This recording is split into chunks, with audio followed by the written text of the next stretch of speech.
नमस्कार साथियों, मैं साहिल सर स्वागत करता हूं आप सभी का साहिल लॉ एकेडमी में। साथियों, आज का जो हमारा टॉपिक है वो बीएनएस और आईपीसी।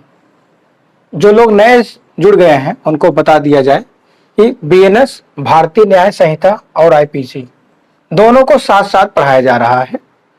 दोनों जो है साथ साथ चलेंगे। जो नया कानून है भारतीय न्याय संहिता, बीएनएस का अर्थ है भारतीय न्याय संहिता, आईपीसी यानी इंडियन पैनल कोड। ये जो पुराना कानून है जिसको आईपीसी 1860 बोलते थे, इसको 1 जुलाई से रिपील कर दिया जाएगा और बीएनएस भारतीय न्याय संहिता को लागू कर दिया जाएगा। जितने भी मामले पेंडिंग है वो आईपीसी से ही चलेंगे। अभी तक जितने मामले हो रहे हैं यानी 30 जून तक जितने भी मामले चलेंगे वो आईपीसी से ही चलेंगे। आईपीसी तो पढ़ना ही है, सभी को आईपीसी पढ़ना है। बीएनएस भी सभी को पढ़ना है अब, क्योंकि जो कंपटीशन दे रहे हैं उनके लिए दोहरी मार हो गई है। एक तो आईपीसी है और दूसरा बीएनएस। जो एचडीएस का फॉर्म आया हुआ है उसमें बीएनएस और आईपीसी दोनों पूछे जा रहे हैं।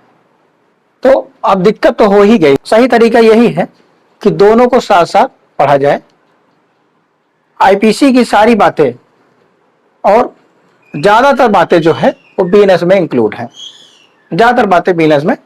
है। इसलिए सारा चीज यही होगा कि आईपीसी और बीएनएस को दोनों को साथ साथ पढ़ा जाए। दोनों को साथ साथ पढ़ेंगे। आईपीसी में जो चीजें हैं बीएनएस में धारा को बदल के वही चीजें आ गई हैं। आईपीसी की लगभग 90% या ये कहेंगे कि 90 से 95% की बातें आईपीसी की सेम बातें हैं, सिर्फ धारा बदल चेंज कर दी गई है। बीएनएस में यही बातें आ गई हैं। तो आइए, जो हमारा बीएनएस की धारा 107 और आईपीसी की धारा 105 हम लोग चर्चा करेंगे आज। बालक यानी चाइल्ड और अनसाउंड माइंड पर्सन के बारे में बताया गया है। अनसाउंड माइंड पर्सन के बारे में बताया गया है कि व्यक्ति की आत्महत्या यानी सुसाइड के लिए अगर कोई दुष्प्रेरित करता है या उसको उकसा देगा तो उसके लिए क्या होगा। मान लीजिए कोई बालक है, बालक को जो बीएनएस का है इसमें एक डिफिनेशन जोड़ दी गई है 2-3। इसमें बालक शब्द को बताया गया है कि बालक कौन होगा यानी चाइल्ड कौन होगा। इसमें यह बताया गया है बालक का अर्थ वही माना जाएगा जिसकी एज 18 साल से कम की है। 18 साल से कम का जो होगा वही बालक माना जाएगा। जो बीएनएस है, बीएनएस की धारा 2 का सब क्लास 3 ये बताता है कि जो बालक होगा उसकी एज 18 साल से कम हो वही बालक माना जाएगा, ना कि 20 साल या 22 साल या उसके ऊपर नहीं माना जाएगा। चित्त विकृत यानी विकृत चित्त या अनसाउंड माइंड पर्सन, जो अनसाउंड माइंड पर्सन है उसका दिमाग थोड़ा सा खराब हो गया है, या हम कहेंगे कि वो पागल है। पागल नहीं बोलना है। क्यों? क्योंकि वो अगर मान लीजिए कोई मिर्गी आ गई किसी को तो क्या वो पागल है? क्या नहीं। उसका दिमाग थोड़ा सा कुछ समय के लिए शॉर्ट टाइम मेमोरी लॉस हो गया है। जैसे गजनी मूवी आई थी उसमें आमिर खान को शॉर्ट टाइम मेमोरी लॉस हो गया था, वैसे ही कोई किसी को मिर्गी आ रहा है, किसी को दौरा आ रहा है या कोई कुछ समय के लिए भूल जा रहा है तो वो पागल नहीं है। उसको हम लोग क्या बोलेंगे? अनसाउंड माइंड पर्सन बोलेंगे, चित्त विकृत। ऐसे व्यक्ति की आत्महत्या करने के लिए उकसाता है कोई व्यक्ति, यानी अबेटमेंट करता है, दुष्प्रेरणा करता है, तो हम क्या कहेंगे कि उस व्यक्ति ने दुष्प्रेरित कर दिया या बालक को या चित्त विकृत को, अनसाउंड माइंड पर्सन को। कोई अगर उकसाता है कि क्या करो, अब तुम तो पागल हो गए हो, और अब तुम्हारे जीवन में बच्चा क्या है, अब तुम्हारे जीवन में क्या बचा है? या कोई बच्चा है, तुम तो अभी छोटे बच्चे हो, क्या करो? इससे अच्छा है कि आत्महत्या कर लो। बालक हो, छोटा बच्चा है, कोई उकसाता है, मान लीजिए कोई पिता है, ये कोई पिता है, बच्चे को 2 थप्पड़ मार दिए, ये बच्चा है, बच्चे को 2 थप्पड़ मार दिए। अब कोई उकसा रहा है कि तुम्हारे पिता ने 2 थप्पड़ मार दिया, अब तुम क्या करोगे? इससे तो अच्छा है जाओ कहीं मर जाओ, जाओ कहीं मर जाओ। ये आत्महत्या के लिए उकसाना है। अगर कोई ऐसा ऑफेंस करता है, या अब मिर्गी आ रही है, दौरा आ रहा है, या अनसाउंड माइंड हो गए हो, तो अब क्या करो? अब जीवन में अब कुछ बचा नहीं है, तो जाओ क्या कर लो? आत्महत्या कर लो। प्रयागराज का जो यमुना ब्रिज है उसी से कूद के जान दे दो। अगर कोई ऐसा ऑफेंस करता है तो उसको आजीवन कारावास, लाइफ इम्प्रिजमेंट या मृत्युदंड या 10 वर्ष तक की सजा मिलेगी उसको, और जुर्माने से भी, फाइन भी लगाया जाएगा। इस तरीके का दिया गया है बीएनएस की धारा 107 और आईपीसी की धारा 305 में। अगली जो धारा है वो बीएनएस की धारा 108, और यही सेम बातें आईपीसी की धारा 306 में लिखी गई है।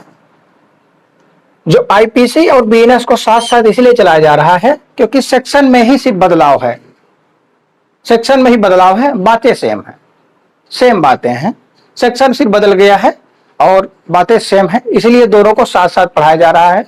और यही सही तरीका भी है पढ़ने का, दोनों साथ साथ पढ़ लेंगे, और एक पढ़ेंगे फिर एक पढ़ना पड़ेगा। इससे तो अच्छा है क्या है कि दोनों को साथ साथ पढ़ाया जाए और दोनों को साथ साथ पढ़ा जाए, यही सही तरीका भी है। बीएनएस की धारा 108 और आईपीसी की धारा 306 में आत्महत्या का दुष्प्रेरण, यहां देखिए आत्महत्या का दुष्प्रेरण यानी अबेटमेंट करना, अबेटमेंट ऑफ सुसाइड। कोई व्यक्ति, इसमें कितना है? बालक है, बच्चे की एज 18 साल से कम की है, और यहाँ पे अनसाउंड माइंड पर्सन है, इसका भी अमेंडमेंट हो रहा है। लेकिन यहाँ पे कोई बच्चा नहीं है, कोई अनसाउंड माइंड पर्सन नहीं है, यहाँ पे क्या है? 18 साल से ज्यादा की एज के कोई भी व्यक्ति, 18 प्लस, 18 साल से ज्यादा का, 18 साल से ज्यादा के कोई भी एज का कोई भी व्यक्ति जो अनसाउंड माइंड ना हो, जो अनसाउंड माइंड पर्सन ना हो, उसकी आत्महत्या के लिए, मान लीजिए कोई एक व्यक्ति है 25 साल का, 25 ईयर का व्यक्ति है, अब कोई कहता है कि अब रोजगार तो है नहीं, क्या करो? आत्महत्या कर लो। अब रोजगार नहीं है, वैकेंसी आई थी, कैंसिल हो के पता नहीं कब आएगी कब नहीं आएगी, इससे अच्छा क्या कर लो? आत्महत्या कर लो। अगर इस तरीके का किसी को कोई उकसाता है सुसाइड करने के लिए, तो उसको 10 साल तक की सजा मिल सकती है, और जुर्माने से भी यानी फाइन भी लगेगा। 10 साल तक की सजा, चाहे 1 साल की सजा मिल जाए या 1 दिन की सजा मिल जाए, या पूरा का पूरा कितनी सजा मिल जाए? 10 साल की मिल जाए। यहाँ 1 साल से लेके या एक दिन से लेके और 10 साल तक के, ये कोर्ट के ऊपर डिपेंड करता है कितनी सजा देगा।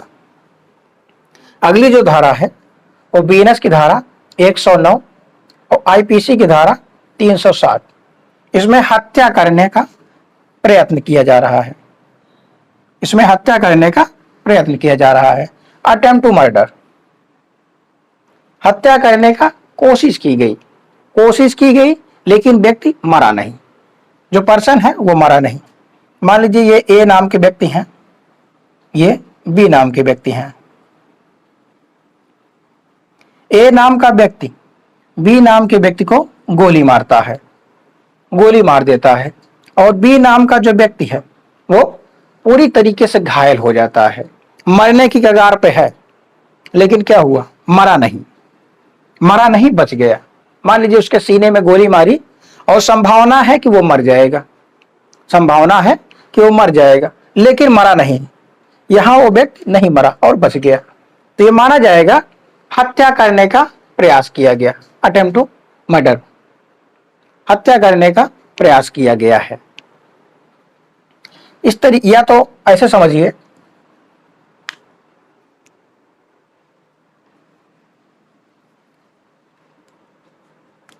कोई व्यक्ति है, ए नाम का व्यक्ति बी नाम के व्यक्ति को जहर देना चाहता है, पॉइजन देना चाहता है कि उसके खाने में, उसकी जो थाली है उसके खाने में जहर मिला देता है, और दे देता है बी को देता है कि क्या कर लो, खा लो। अब बी खा लेता है, बी ने वो खाना खा लिया, जो ए ने जो जहर मिलाया था बी ने खाना खा लिया। जब बी ने खाना खा लिया तो अटेम्प्ट कर दिया, ये प्रयास हो गया, प्रयत्न हो गया, अटेम्प्ट कर दिया। अब मरा नहीं मरा वो अलग बात है। अगर वो मर जाता है तो ये हत्या का दोषी होगा, ए हत्या का दोषी होगा। अगर नहीं मरा तो हत्या करने का प्रयास का दोषी हो जाएगा। अगली जो धारा है बीएनएस की धारा 10 और आईपीसी की धारा 308, सेम बातें बताई गई हैं। आपराधिक मानववध करने का प्रयास। आपराधिक मानववध का अर्थ क्या होगा? पिछले लेक्चरों में हम बता चुके हैं कि आपराधिक मानववध और हत्या दोनों का जो आईपीसी की जो धारा है 299 आपराधिक मानववध बताया गया है, आईपीसी की धारा 300 में हत्या का लिए बताया गया है कि हत्या क्या होगा। आपराधिक मानववध और हत्या में बहुत ज्यादा अंतर नहीं है, पिछले लेक्चरों में हम बता चुके हैं। अगर आपको नहीं पता है तो पिछले लेक्चर में जाके देख सकते हैं। हत्या और आपराधिक मानववध बहुत ज्यादा डिफरेंट है नहीं। आर वर्सेस गोविंदा के मामले में बताया गया है कि हत्या और आपराधिक मानववध में ज्ञान और आशय यानी नॉलेज और इंटेंशन कम और ज्यादा में होगा। मान लीजिए किसी को नॉलेज है कि क्या करेंगे, चाकू से मारेंगे तो मर जाएगा, नॉलेज है। मान लीजिए कोई व्यक्ति किसी को 2-3 थप्पड़ मारता है तो क्या वो मर जाएगा? नहीं। अगर 2-3 थप्पड़ मारने पे ही कोई मर जाता है तो ये आपराधिक मानववध हो जाएगा, आपराधिक मानववध हो जाएगा, हत्या नहीं होगा ये। मान लीजिए उसका जो पीहा है वो बढ़ा हुआ है। अगर किसी को पता है कि इसका पीहा बढ़ा हुआ है और उसके सीने पे 2-3 घूंसा मारता है, उसको नॉलेज है उसका, और इंटेंशन क्या है कि जब पीहा में मारेंगे तो वो मर जाएगा। अब उसको नॉलेज भी है और इंटेंशन भी है, अगर मारता है कोई व्यक्ति तो वो हत्या का दोषी होगा। अगर किसी को पता ही नहीं है कि उसका पीहा बढ़ा हुआ है, अगर 2-3 घूंसा उसके सीने पे मारता है, अगर व्यक्ति मर जाता है, इंटेंशन नहीं है, इंटेंशन यहां ये नहीं है कि इसको हम मार देंगे, मारने का इंटेंशन नहीं है किसी को, 2-3 सीने पे 2-3 घूंसे मारेंगे या पेट में मारेंगे, आंत फट गई। अब 2-3 घूंसा मारना पेट में, हो सकता है आंत ना फटे, ठीक है। अगर फट ही गया, अगर उसको नॉलेज है इस बात की कि उस पे पेट में कोई दिक्कत है, पेट में मारेंगे तो मर जाएगा। नॉलेज और इंटेंशन, यहां हत्या और आपराधिक मानववध, नॉलेज और इंटेंशन की मात्रा जितनी ज्यादा होगी हत्या हो जाएगा, अगर नॉलेज और इंटेंशन नहीं है और कम है तो आपराधिक मानववध हो जाएगा। आपराधिक मानववध करने का प्रयत्न, मान लीजिए ये कोई रास्ता है और कोई व्यक्ति इसी बीच रास्ते पे ही, जो ए नाम का व्यक्ति है वो गड्ढा कर देता है, गड्ढा करके उसी पे कील वगैरह लगा देता है कि बी नाम का जो व्यक्ति आएगा इसी पे चल के आएगा और गिरेगा मर जाएगा। अब यहाँ पे क्या हो रहा है, अब वो व्यक्ति आया, गिरा, लेकिन मरा नहीं, वो मरने वाला है, उसको बहुत सारी इंजरी हो गई है। अब वो डॉक्टर कह रहा है कि बचेगा नहीं, लेकिन वो बच गया, तो यहाँ पे आपराधिक मानववध का दोषी होगा व्यक्ति। या कोई व्यक्ति जैसा है उतावलेपन में आके, मान लीजिए कोई एक व्यक्ति है और इस व्यक्ति को भद्दी भद्दी गालियां देता है, ऐसी गालियां देता है जो असहनीय हो, जो असहनीय हो। अब वो इतना उतावलेपन के कारण इसकी हत्या कर देता है, इसकी हत्या कर देता है। तो ये आपराधिक मानववध का प्रयत्न होगा। अगर वो मर गया तो आपराधिक मानववध होगा, अगर बच गया वो, यहां देखना है कि बच जा रहा है। मारा तो, लेकिन क्या हुआ, बच गया। बच गया या आपराधिक मानववध करने का दोषी होगा, हत्या का दोषी नहीं होगा। तो साथियों, वीडियो अगर आपको अच्छा लग रहा हो तो हमारे चैनल को लाइक एंड सब्सक्राइब करें और अधिक से अधिक लोगों को ये वीडियो शेयर करें। धन्यवाद।